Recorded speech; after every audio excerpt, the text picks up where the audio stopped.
well, nice people, and we decided to do some channel and just let's see how it goes.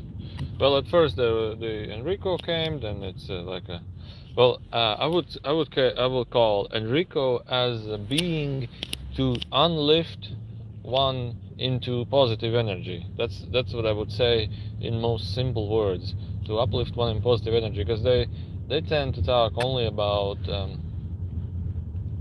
following yourself, following your excitement, following your joy. What do you even think about bad and worse things, and etc. etc. Be more joyful. Well, I'm saying this in simple manners, but they tend to talk about this in pretty much high detail, sometimes even too much detail. But then after the channel, I decided, okay, let's take a pause. But I would want to try and channel some Russian military soldier, maybe who has lately died.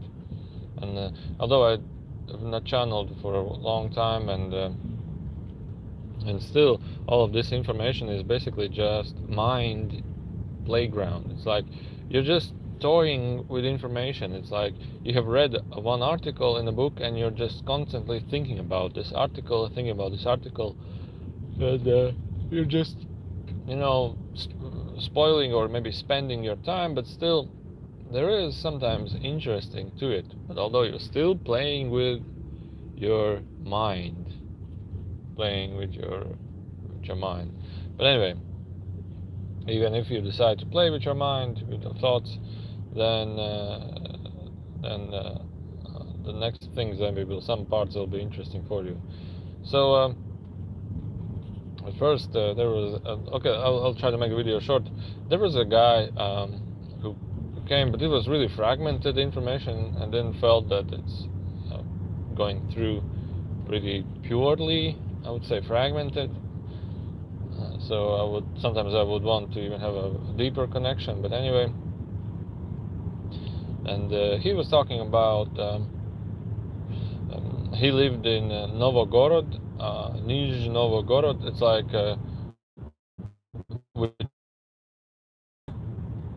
but the main phrase was Novgorod, and he lived in a part where it was not pretty poor, not pretty rich. I mean, like it was pretty poor.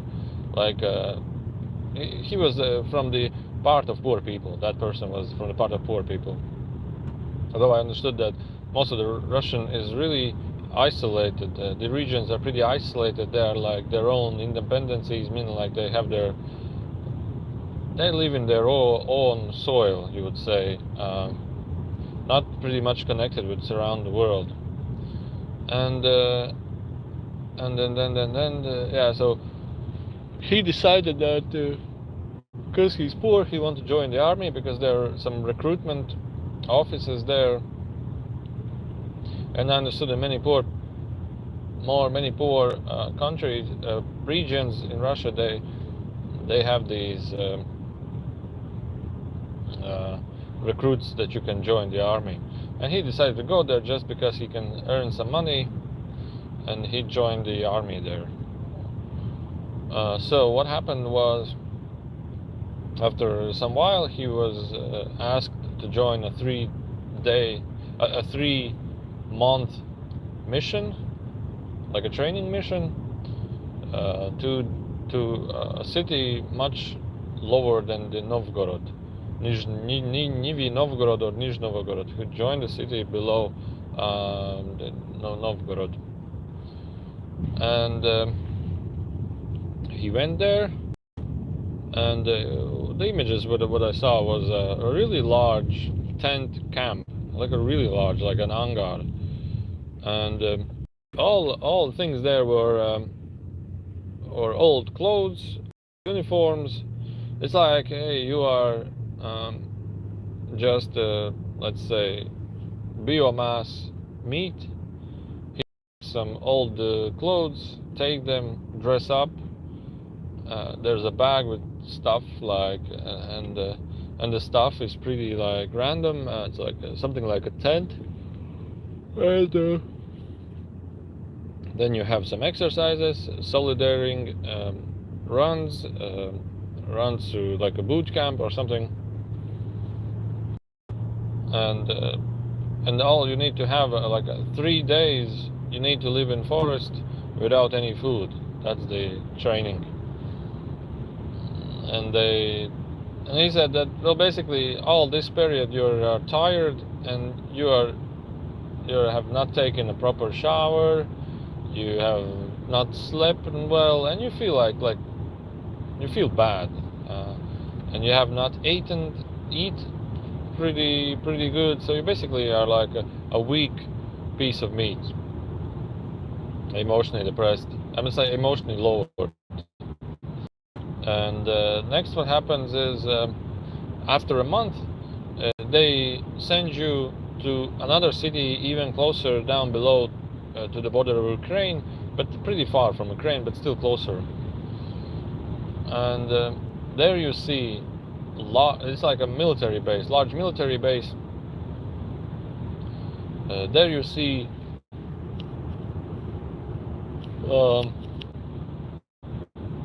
he arrives there, and then you see really strong lieutenants, like you call professional army men, but there weren't many of them. There were only let's say if you are 10,000 soldiers, maybe 500 to 10 these professional army guys, and they are like just to train the weak ones, the new ones. So, but the most inspiring thing for that person was that he sees washed, fresh tanks, military equipment, many military equipment, all fresh and washed. And there's lieutenants, they show him up, see this is some kind of a new technology, a tank that has some small guns around him.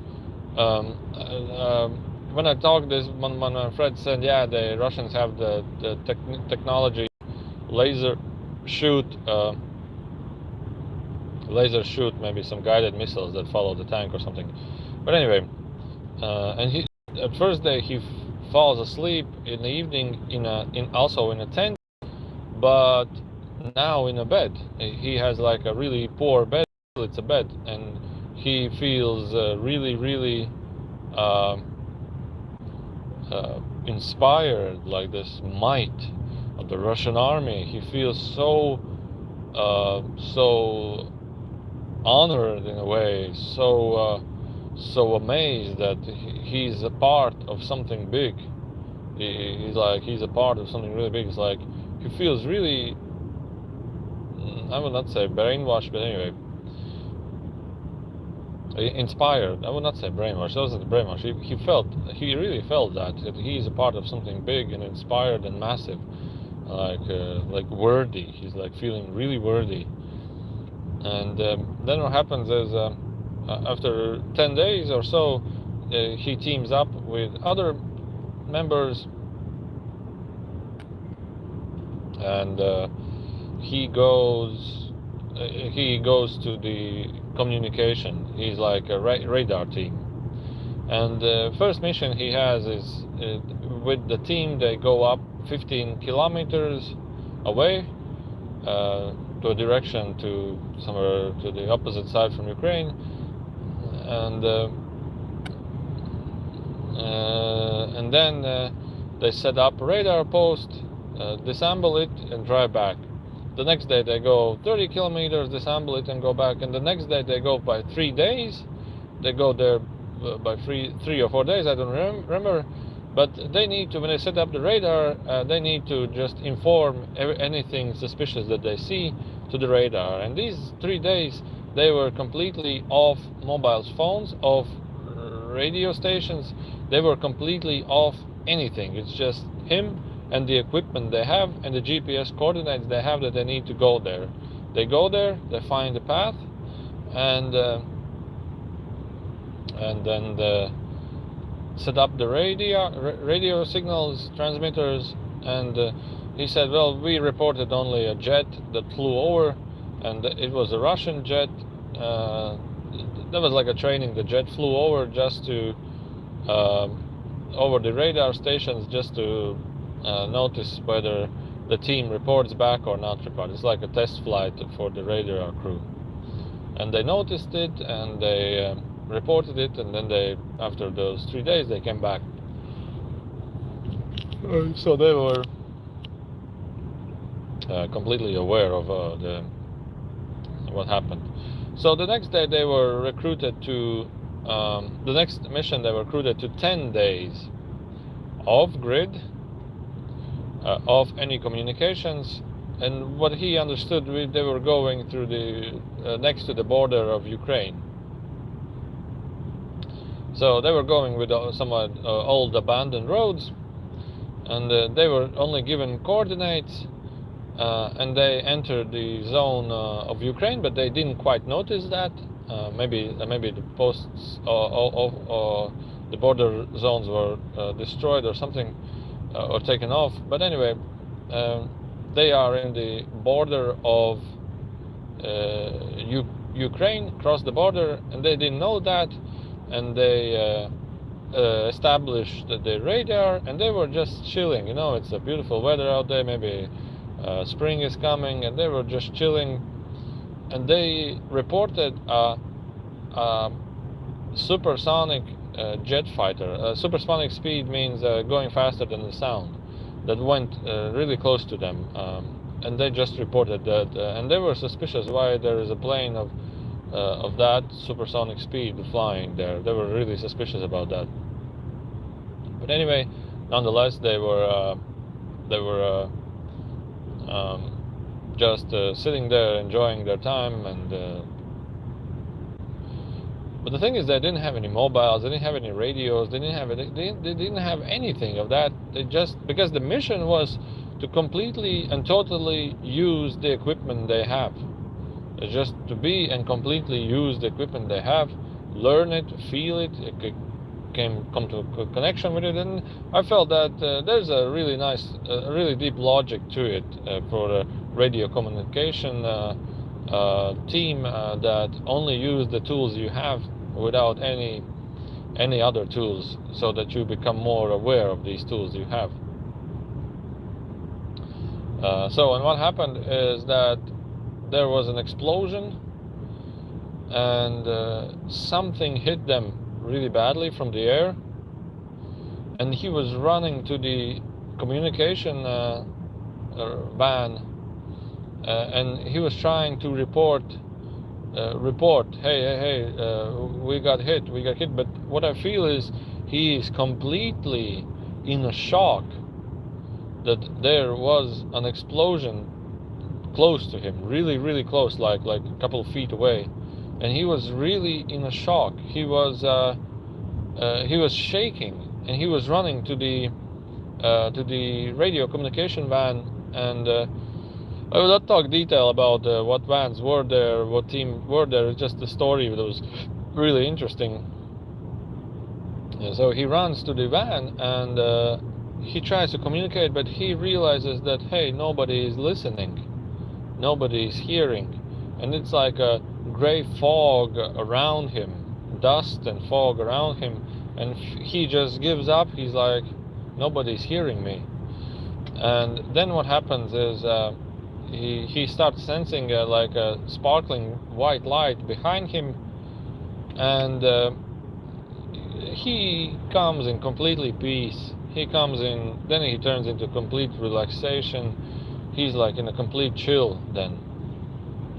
He's like, okay, don't mind that. And he starts levitating upwards, and he doesn't even think that he's dead or not. He starts levitating upwards, and at that moment the soul has been freed. That's what I felt. The soul has been freed. And about communication, he told that, or I perceived the message, I don't understand quite, that he would just want to say goodbye to the family, to communicate and say goodbye to the family. His wife and his small daughter, they were like 7 years. And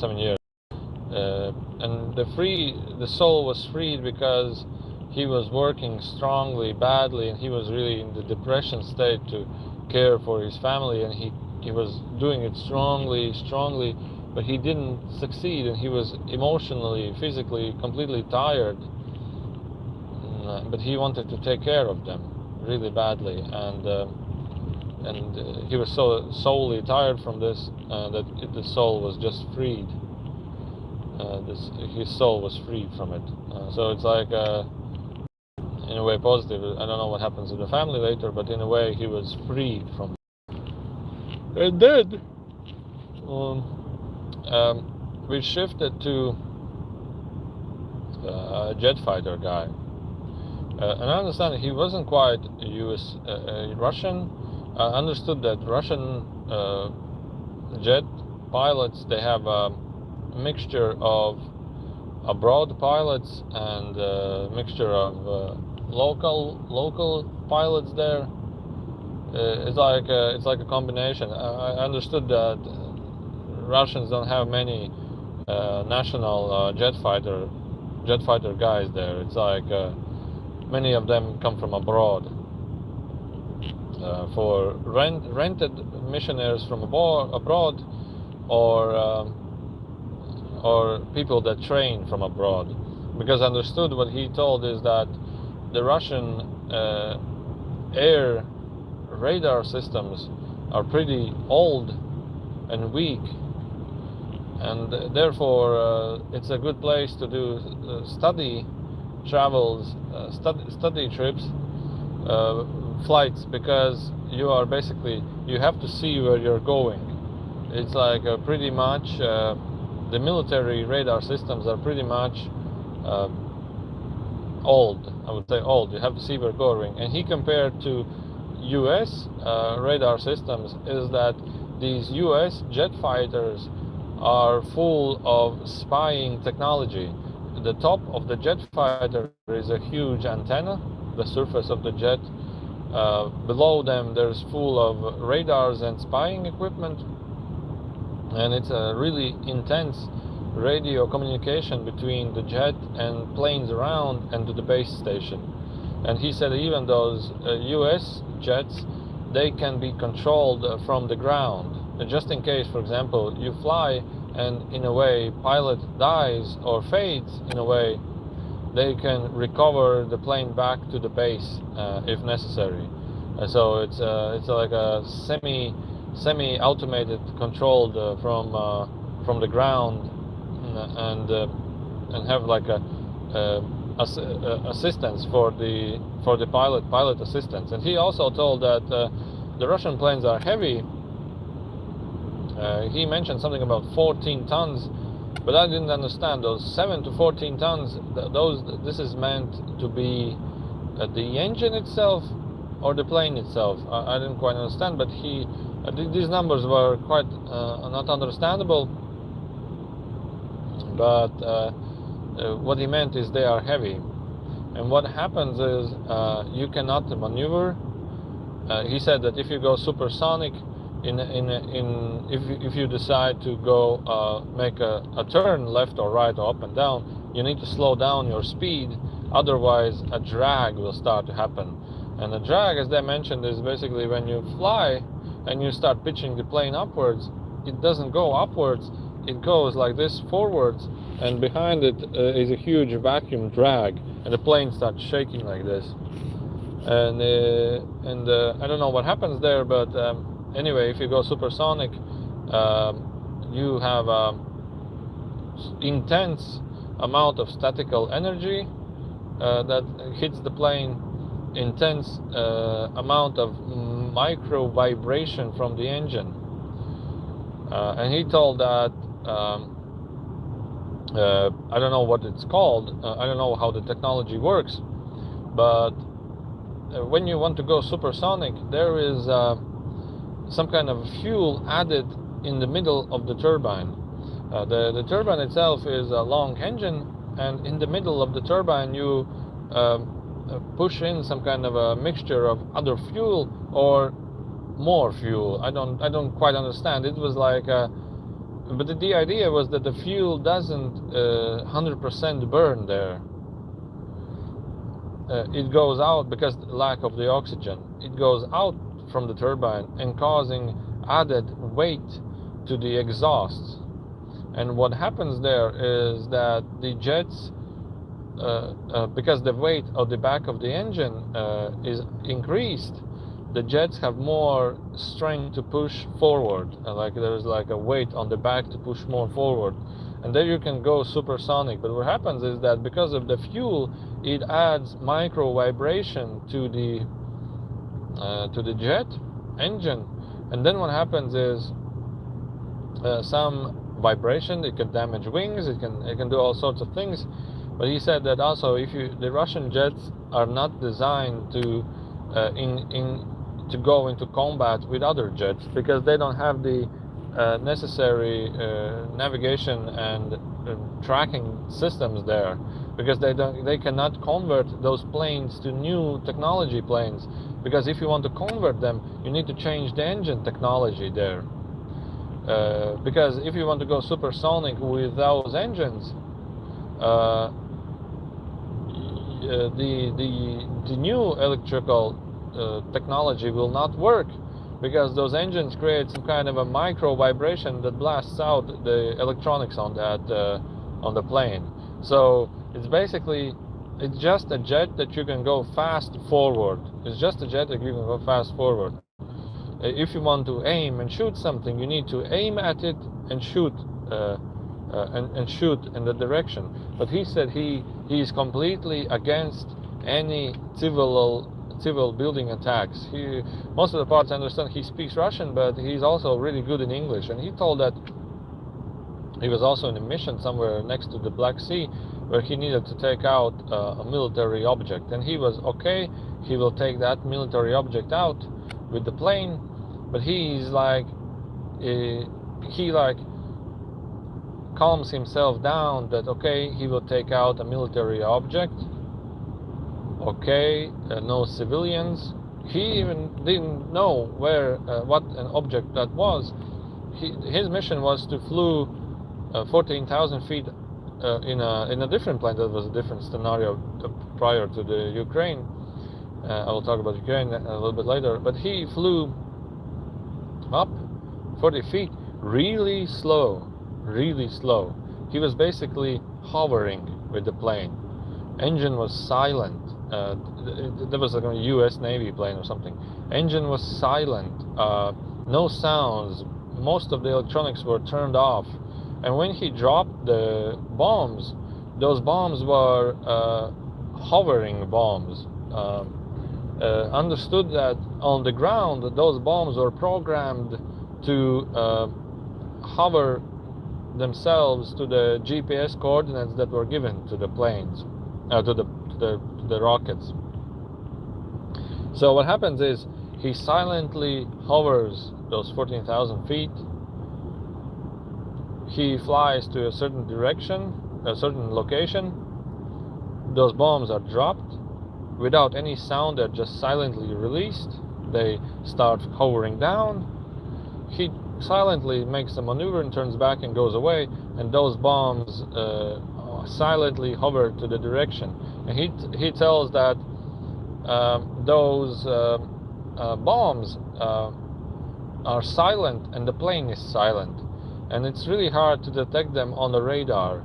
So basically, all of a sudden the military base explodes, and basically you see that something from the air fall down, but you don't understand what it was. No radar, no alerts detected anything. It was just the military base suddenly explode, and sometimes you cannot prove that it was an attack from a different country. On which country? You cannot even have 100% clue what happened. Maybe the military equipment itself blew up, so you don't know that. He said if you use, for example, some tactical missiles that basically are launched from the ground, from let's say Russian soil, the missile has jet engines, the missile has thrusters or something, the missile produces large sound, the missile produces heat. It can, as soon as it takes off, it's already detected by its speed from radar systems, and you can have preparations, and even you can hijack the missile or maybe blow it up in the air if it's a big missile. I understood you can do that. So basically, you 100% know that it was shot from the Soviet soil, so they shot the missile. It's an old technology. They shot the missile, so they're the ones to blame. So it's a completely different approach. It's a completely different approach and usage of the technology. So yeah. And what happened in Ukraine? This pilot was given a mission to supersonic travel the speed over one of the cities, Ukraine. I understand he needed to overpass one smaller town and then go supersonic over the large town. And he agreed only to do it in a different country. He understood that it could be an invasion, but he agreed only to do it without any weapons on the plane, without any attacks on civilians, to just do a supersonic low pass there. But I don't know which day it was, but he passed one city, it's okay. Then he went lower to supersonic speed to the other city. And what happened was he saw that there is burnings and shots there made, and he all of a sudden saw tanks, and he instantly lowered the speed and just turned back. He said that he will not invade or shoot civilians. He just understood that this is a scam. He instantly turned back, and what happened there is, I don't know how he died, but I understood that was the last thing he saw, that he turns back, flies away. He's off. This is enough here. He was tricked, and there was a war. At first insight, he thought that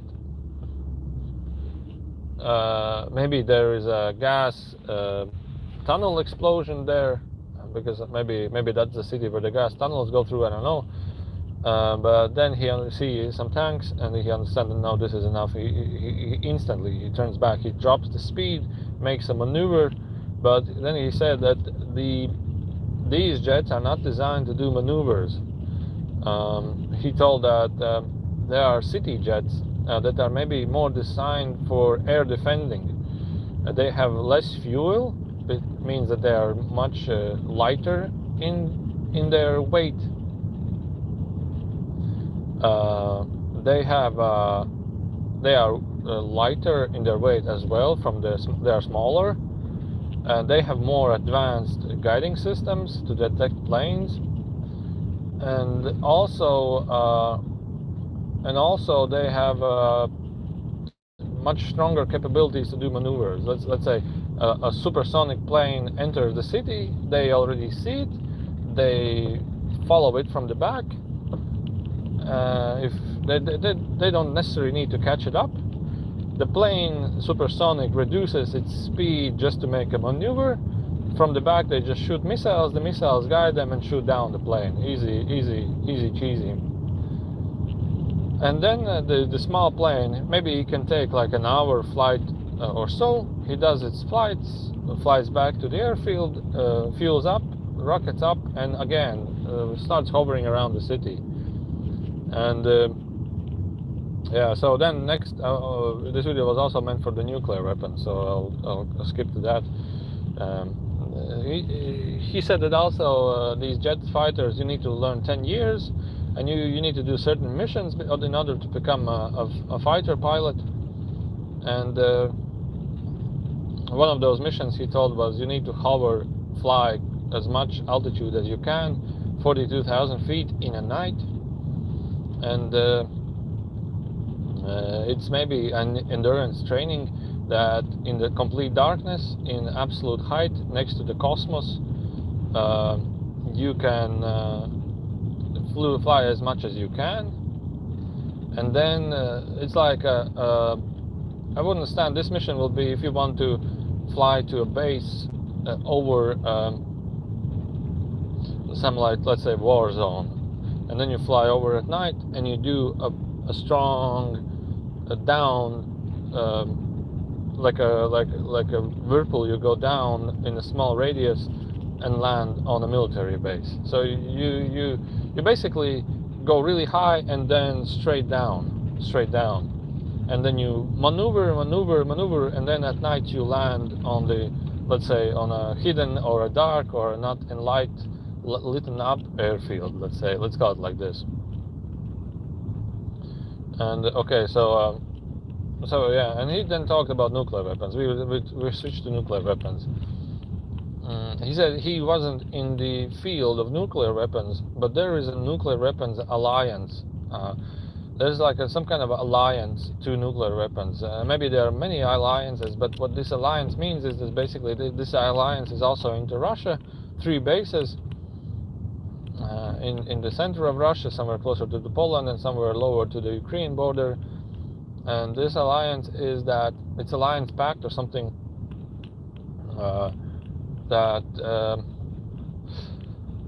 it doesn't belong to Russia. It's an alliance, and they have strong measures and rules in what cases the nuclear weapons will be used, and they have a strong measure and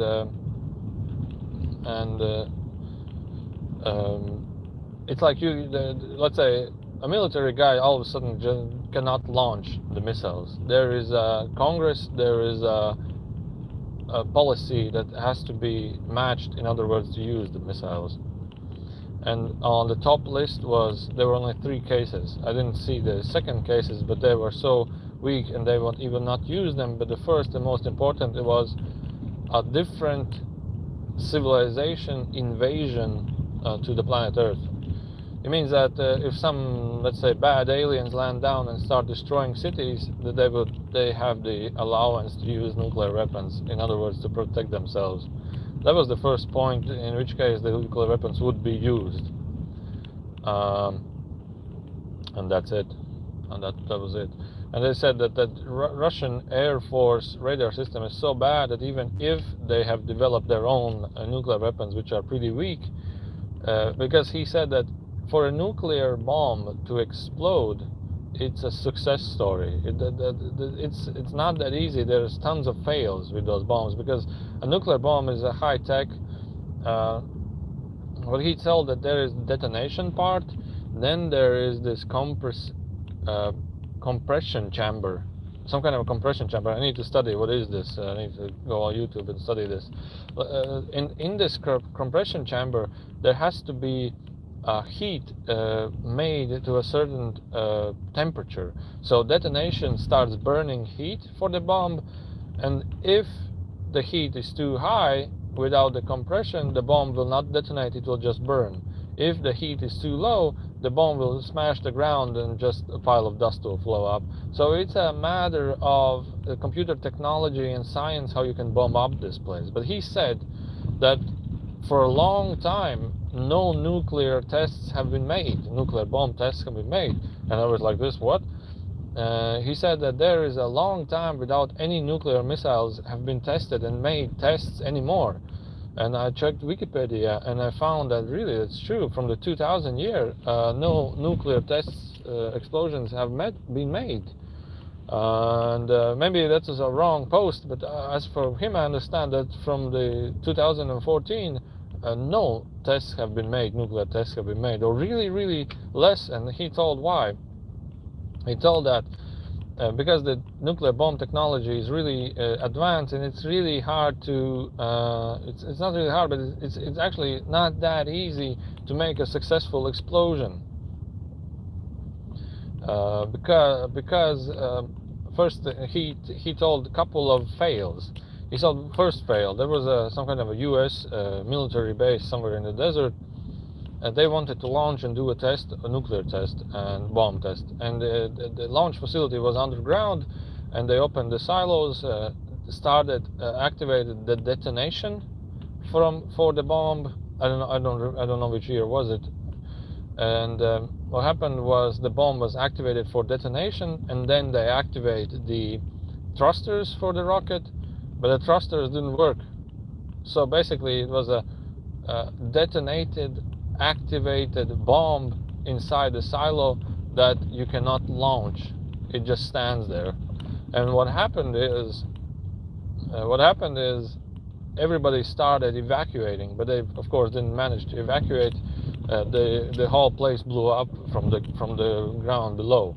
So it was massive expenses for for the army, as I understood. The next thing was he told that submarine nuclear rocket launch test. So the bomb was launched from the submarine, and the mission was to launch it through the water upwards, and then in the sky and somewhere in a ground facility. It's like a test site.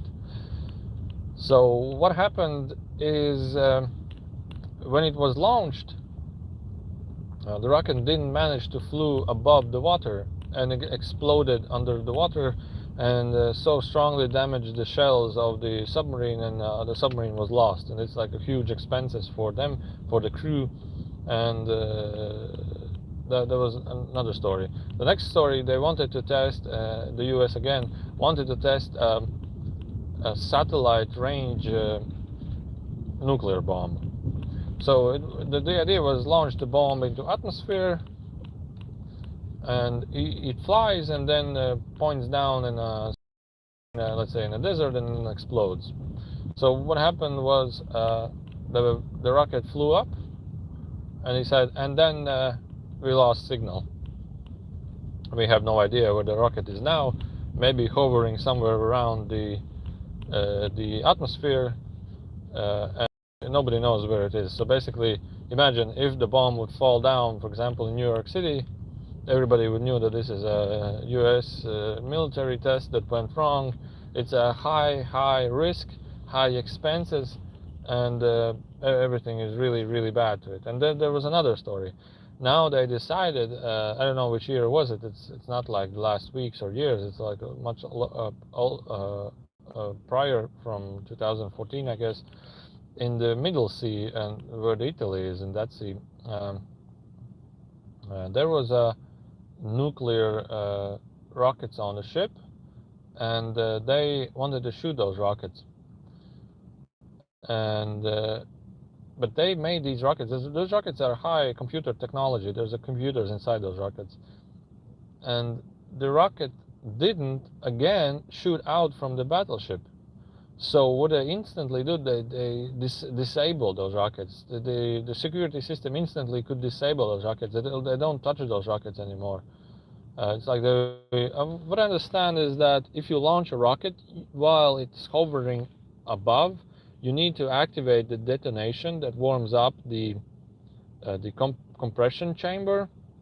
In the compression chamber heats up, and then as soon as he touches the ground, they need to the hit of it increases the compressor inside the chamber, and then the heat and releases the atomic explosion.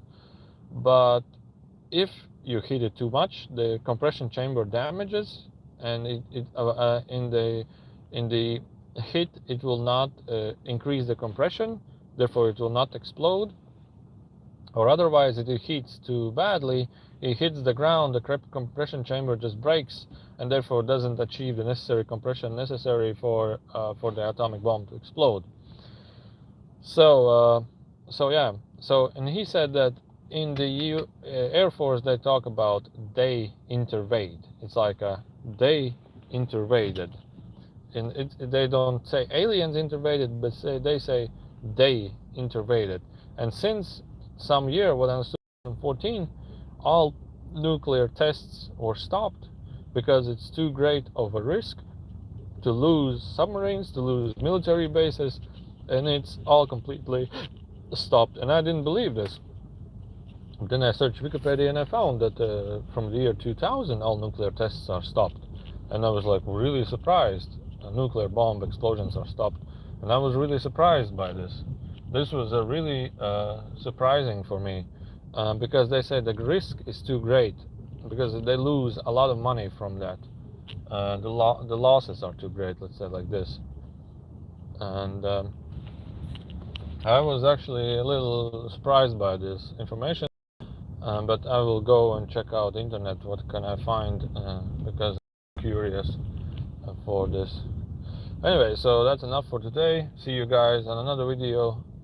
And if they said the nuclear missiles, if they leave the soil, they can be intercepted. If they leave the soil, who knows where they will land, and maybe the base itself will explode. So it's they said, like, who knows what will happen. What I understood is that